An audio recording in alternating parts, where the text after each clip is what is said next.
You carry the repertoire of most of the first-generation bluegrass music pioneers around your head and your heart. Explain that statement. That came out of your booklet right here. Well, that's because I've hung out with most of them, played with nearly all of them. My first job when I came to Nashville, I was working on Bill Monroe's farm, and because I come right off the farm, and he put me to work there, working on his farm, and we plowed with the mules, and we did all that. And then the weekend, I'd play with Jimmy Martin. We were talking about that earlier, and Jimmy was, you know, he was the teacher of the bluegrass. You know, my brother and me decided we were going to learn every song that Jimmy Martin recorded, so we learned every tune off of that he'd ever done and performed it live. And he would tell everybody, "This is the only band I've ever had that could do all of my songs." And it was a guy named Dave Ratcliffe on mandolin, Vernon Derrick on the fiddle. Kenny Ingram was playing banjo, and my brother Terry Smith, that plays with the Grascals, now was playing bass, and I was playing guitar. And Jimmy Martin had never had a guitar player in his band before, but I told him if he would hire me, I'd work for half what everybody else would work for to play with Jimmy Martin.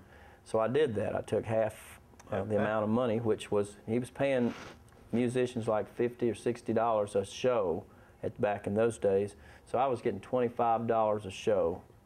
And that was, you know, not much money, but the money wasn't it. I was wanting to learn bluegrass and tour with Jimmy Martin and experience that music.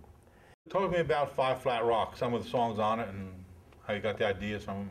Well, that song, Five Flat Rocks, is the title of the album, and that's a tune. Del McCurry had cut that song, and also I think it's just a really good tune, gospel tune. That's one of my favorites off the record. And then there's one I wrote with Tom T. Hall on there, called They Call It a Church, and that's a well-written song that we did on the record. And we've got one on there called Armor of God, and it's a pretty strong song too. And then there's one I wrote the day, this is an interesting story about it, Johnny Cash's house burned down there in Nashville. Yes. And that day I had written this song, and I had been telling my wife, I said, "My goodness, this thing sounds like Johnny Cash wrote this song. I mean, it's got that energy to it," and it's called Roman Road.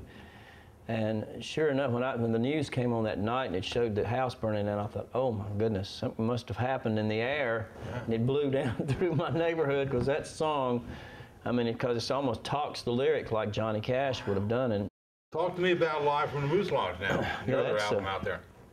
That is our latest thing we did with Muddy Sunshine, and it's got several songs. The Whippoorwill is the first song on the record, and that's a really cool song. It's kind of, I did it with a four-string guitar, kind of like the Kingston Trio. It's got that energy, and that's kind of that folk thing going, but it still has the bluegrass edge. And the second song, She's Heavenly, and it's just like a country gentleman bluegrass song. I mean, it sounds like John Duffy singing. You know, you can hear that in that song real well. Of those two albums, how many original songs? All original. All of them. You wrote them all? Original tunes, yes, sir. I've had over 100 cuts to date now. I read them, it said over 80. You go to 100 now. Yes, huh? Over 100 now, yes. I had to go back and look again, and I found out it was over 100 cuts. I've had cuts from Bill Monroe and... Here, songs cut to date. Yes. A whole side of the paper here is all your songs recorded by other artists. By different people, yes. Wow. You know, songs like Hobo Blues, Lonesome River Band, Echo Mountain, James King, he Lewis did that Family. song. Lewis Family, they did Step Away is the title song that they recorded. If it comes down to like weighing it out, I think I write more like bluegrass, folk music. Okay. If you want to put Americana music, you know, kind of right in the center. But I do have a lot of gospel tunes, and I write comedy songs, I write children's songs. Wow. I used to know Shel Silverstein when I came to Nashville, and I used to go work for a group called Dr. Hook, a rock and roll band. I heard of him. And Shel would call and get me to come over and bring a guitar for him, and he'd sit there and he'd write a song or sing a song, and so I knew Shel real well. What kind of comedy songs do you write? So I'd got to where I realized I could write anything. You know, by being around Shel, you just do everything. You played with the Smith Family Band in Fincastle, Virginia. First Bluegrass Festival, exactly right. Carlton Haney's Festival. Yeah. My dad was an old-time fiddler, and he still is, 85 years old, and plays old-time fiddle. And Carlton Haney used to have a radio show there in Reidsville, North Carolina. My dad would go play that radio show, and I was a little dude, and I'd go with my ukulele, and they'd get me to stand up on a box where I could reach the microphone. and I sung Greenback Dollar. And I don't want your greenback dollar. Lloyd Axton did that? I remember who wrote that song. Oh my goodness, I can't remember who wrote that song. That's a great old song. I think Lloyd Axton did something with it. Oh no, he may have recorded, but that's a really old song. Okay. Very old song. You toured with Arthur Smith? Yes. No relation? No relation. There you go. The Smith family was our little band. He liked the song. We used to do the Osborne Brothers, Roll Muddy River. And he heard us do that, and he said, "Will you guys come out and, you know, front my show?" We'd come out and do a few songs, and then from there, we used to do you did the Union Grove Fiddlers Convention when we were kids, and a lot of the local bluegrass festivals and fiddlers conventions and hootenannies even. We did a lot of those. Wow. What's the difference between roots, Americana, and bluegrass? Do you write for all those now, all those genres? It's all that.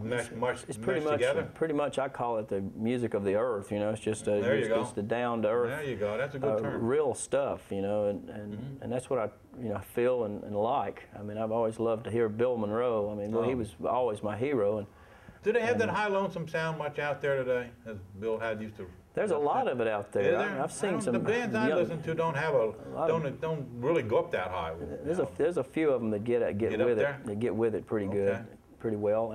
But you know, at the same time, you've got contrast of music out there, and you know, nobody will ever be Bill Monroe. No, of course. But you know, but also nobody will ever be Russell Moore. You know, third time. I mean, boy, there's some great singers and players out there.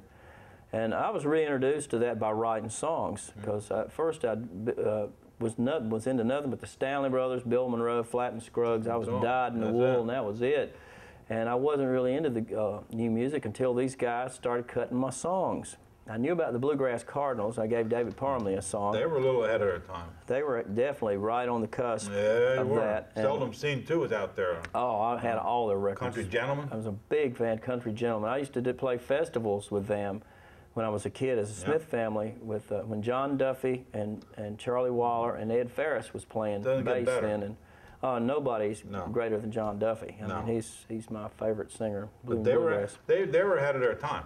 Oh, they were way ahead. They were leaps and bounds. Yeah, exactly. And they was so thrilling to watch them play. It was high entertainment, I thought. And same with Jimmy Martin. When I remember I was a kid, and I'd keep the festival bill in my pocket, and I'd look, Jimmy's going to be on in 15 minutes. I'd just quit playing in the river or whatever I was doing as a kid, and I'd go watch Jimmy Martin because I knew that was going to be entertaining. The same with the Country Gentlemen, and it's just certain groups that were just Sonny and Bobby another were level. Great. Oh, they were awesome. Great. I remember once seeing Sonny Osborne and Bobby Osborne singing with Bill Monroe and Don Reno singing "I Hear a Sweet Voice Calling," and that was at Berryville, Virginia.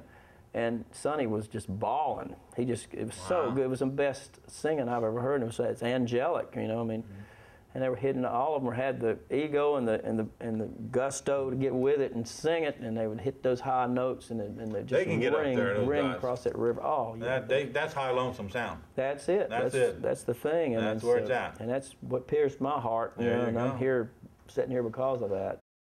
You've been out on the road with these old boys. Give us a fast story about something that unusual nobody ever hear about that.